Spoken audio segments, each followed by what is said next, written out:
प्यारे साथियों, सत्यार्थ प्रकाश चैनल में आपका स्वागत है। जैसा कि आपको विदित है कि हम सत्यार्थ प्रकाश की प्ले लिस्ट बना रहे हैं और आज हमारा 13वां समोल्लास चल रहा है। इसमें हम एक पहली वीडियो डाल चुके हैं और ये हमारी दूसरी वीडियो है। और इस वीडियो में हम ये प्रमाण दे रहे हैं कि जो बाइबल पुस्तक है वो विज्ञान विरोधी है, उसका विज्ञान से कोई संबंध नहीं है। और जो विज्ञान की बात को नकार सकती हो वो सत्य बात कैसे हो सकती है। यानी जितने भी ईसाई लोग बाग हैं वो बाइबल को तो मानते हैं लेकिन बाइबल की नहीं मानते हैं।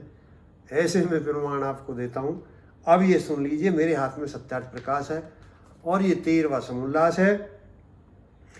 यहाँ सबसे पहला जो ऋषि जी प्रमाण देते हैं, क्या कहते हैं, जो इनकी अब इसके आगे ईसाइयों के मत के विषय में लिखते हैं, जिससे सबको विदित हो जाए कि इसका मत निर्दोष और इनकी बाइबल पुस्तक ईश्वरकृत है व नहीं। प्रथम बाइबल के तौरेत का विषय लिखा जाता है। यानी ऋषि जी यहाँ भूमिका है, मैं समय अभाव में नहीं बता रहा हूँ, ये अनुभूमिका लिखते हैं कि मेरा उद्देश्य किसी की निंदा या स्तुति करना नहीं है, सत्य को जनाना मेरा प्रयोजन है, जिससे जो लोग बाग सत्य को समझ सकें और असत्य को छोड़ सकें, सबका कल्याण हो सके। तो ये पहला प्रमाण ऋषि जी यहाँ देते हुए क्या कहते हैं, ये तौरेत की उत्पत्ति पुस्तक पर्व 1 और आयत 1-2 है। ये क्या बताती है, आरंभ में ईश्वर ने आकाश और पृथ्वी को सिरजा और पृथ्वी बेडोल और सूनी थी और गहिराव पर अंधियारा था और ईश्वर का आत्मा जल के ऊपर डोलता था। मैंने पहली वीडियो में जिक्र किया है, अब उसका मैं प्रमाण दे रहा हूं। देखिए विज्ञान, देखिए इनका क्या कह रहे हैं। ईश्वर आरंभ में ईश्वर ने आकाश और पृथ्वी को सृजा, पृथ्वी बेडोल थी और ईश्वर की आत्मा जल के ऊपर डोलता था। तो जब ईश्वर की आत्मा जल के ऊपर डोलता था तो ईश्वर कहां रहता था? और जब जल भी था और आत्मा भी था और आकाश नहीं था तो जल किसमें था? सुनिए गौर दे करके।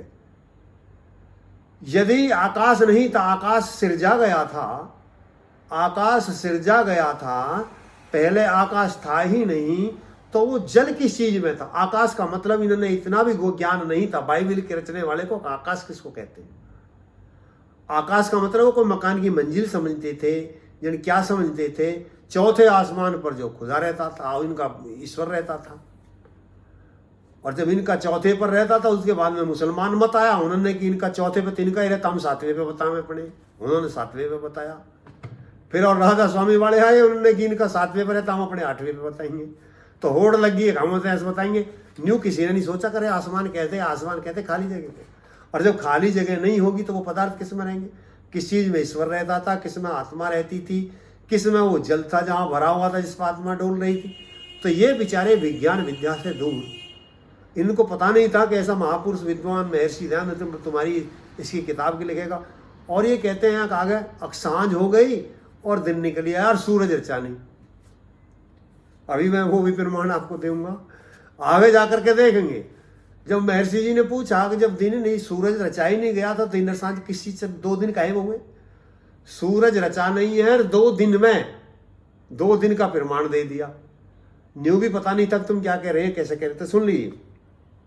तो यहां परमात्मा, ये समझिए संसार की रचना कैसे होती है। एक मंत्र आता है कि ओम द्वा सुपर्णा सयुजा सकाया समानम वृक्षम परिसय सजाते तयोरन्य पिपलम स्वाद्वा तन सन्न्यो।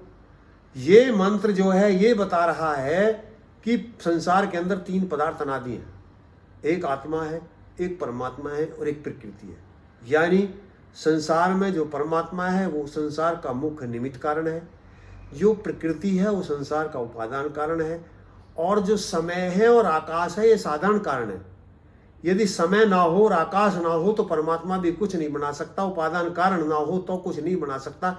यानी आकाश की रचना परमात्मा नहीं करता है, ये विज्ञान की बात है। यदि आकाश की परमात्मा रचना करता तो फिर वो पदार्थ किसमें थे जिसमें से उसने उसको लिया था, रचना जिनसे शुरू की थी। परमात्मा कारण को नहीं रचता, 3 कारण सदैव रहते हैं। लेकिन ये बेचारे विज्ञान विद्या क्या जानते हैं, जितनी इनको आती थी उसमें बताया उसके आधार पर। लेकिन जहाँ बड़ा पेड़ नहीं होता है वहाँ अरंड के पेड़ को ही बड़ा पेड़ मान लिया जाता है। तो वहाँ कोई विद्वान तो था नहीं बाइबिल का, जो ऐसा वेद का विद्वान जो इनका खंडन कर सकता था। जैसे जिसने उल्टी सूदी बताई इन्होंने ऐसे ही मान ली। तो आप इससे अनुमान लगा लीजिए, जब ये कहते थे पृथ्वी बेडोल थी, परमात्मा की कोई रचना बेडोल नहीं होती। अब ये कहते हैं कि यदि ऊंची नीची है तो ऊंची नीचे तो मेरे मुंह के यहाँ से देख लीजिए, भाई यहाँ से आप रचना शुरू करिए तो ये आँख है नीची है, ये गहरी है, यहाँ बाल बनाए परमात्मा ने। अब इनको ये बेडोल और सुडोल, सुडोल और बेडोल समझ लीजिए। सुडोल का मतलब क्या है कि जो बिल्कुल व्यवस्थित हो, और बेडोल का मतलब है जो व्यवस्थित ना हो, अव्यवस्थित हो, एक्सीडेंटल हो। तो क्या परमात्मा कोई चीज एक्सीडेंटल बनाता है? अब मेरे मुख की रचना देख लिए, क्या एक्सीडेंटल है? कितनी व्यवस्थित है। अब आप यदि मूर्ख व्यक्ति कोई न्यू कहे अब ये आँख तो नीची है गहरे में, यदि आँख नीची गहरे में नहीं होती तो इनकी रक्षा कैसे होती? देखो परमात्मा ने बाढ़ इनकी रक्षा के लिए बनाए, आंखों की रक्षा के लिए बनाए। यहाँ से कोई चीज आती है तो ये रोक लेते हैं, यहाँ से भी आगे आते हैं तो भौं रोक लेती हैं, भौं बनाई हुई है, नीचे भौं बनाई हुई है। कितना व्यवस्थित सिस्टम है। हम ऊपर से पानी गिरते हैं, आंख में नहीं जाता, नाक में नहीं जाता, और नाक हम मुंडकी मारते हैं तो अभी अंदर नहीं जाते। ये सब परमात्मा ने सिस्टम बनाया। अब हम कहें कि ये तो बेडोल है जी गड्ढे, तो क्या मुंह में प्लेन बना देता? सोचिए, ये पृथ्वी को बेडोल बता रहे हैं, कोई ऊंची नीची बेडोल है, तो फिर इनके मुंह भी तो बेडोल ही है, हो जाते हैं यार। सुनिए, यदि मुंह बेडोल है, सुडोल बना देता परमात्मा, ना आँख की जगह छोड़ता ना मुंह की जगह छोड़ता, सबको प्लान कर देता, तो कैसा होता? जब इन्होंने लगता कब सुडोल बनाया। तो ये जो लोग बाग हैं बाइबिल के आधार पर ये विज्ञान विद्या से बिल्कुल दूर हैं। बाइबिल का रचयिता ईश्वर नहीं था, वो एक साधारण जंगली मनुष्य था। वो जो उसकी समझ में आया, जैसा उल्टा सीधा उसकी समझ में आया वैसा रच दिया। उस समय के अनभिज्ञ बेपढ़े व्यक्तियों ने उनको मान लिया। और थोड़ी देर के लिए एक और कल्पना कर लीजिए। अब ये इन्होंने कहा कि परमात्मा ने जो है सबसे पहले आकाश और पृथ्वी सृजी, तो ईसा मसीह कितने दिन हुए? 2200 साल। आज जो क्या चल रहा है, आप जो आज की तारीख में तारीख लगेंगे 15/8/2022, यानी आप ये रचना करेंगे यानी 2022, तो क्या 21वीं सदी यानी 2100 साल इनको हुए।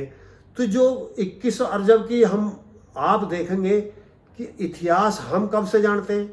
आर्य लोग 1,96,68,53,100 कुछ वर्ष इतने पहले हम अरबों खरबों के हम इतिहास विवरण हम जानते हैं, और ये 2100 साल पहले जानते हैं। और तो यदि 2100 साल पहले तो यहूदी थे, और जब रचना कब की जब ईसाई आए, तो जब जो पहली पृथ्वी थी, जो पहली पृथ्वी थी, क्या वो नष्ट कर दी थी? थोड़ा बुद्धि पे जोर लगाइए।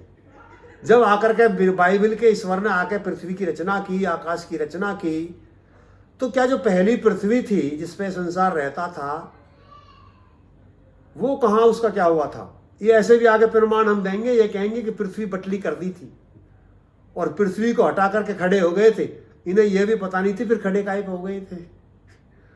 चलो, ये इससे सिद्ध होता है जो हमने प्रमाण दिए हैं कि जो बाइबल का रचयिता था वह ईश्वर नहीं था, वह एक साधारण मनुष्य था। जैसी उसकी समझ में आई थी उस समय, जितना उसको विवेक था, जितना उसको ज्ञान था, उस आधार पर उसने बाइबल की रचना कर दी थी। और इसके हम प्रमाण आपको आगे देना चाहेंगे। आप देखिए दूसरा प्रमाण, आप यहां देखिए,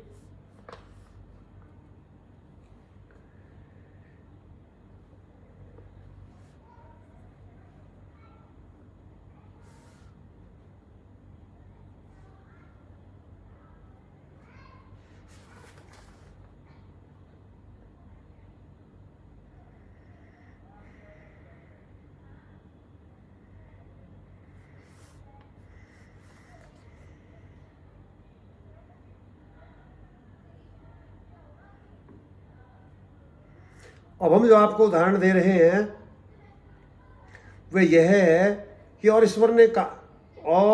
तब ईश्वर ने कहा कि हम आदम को अपने स्वरूप में अपने समान बनावें।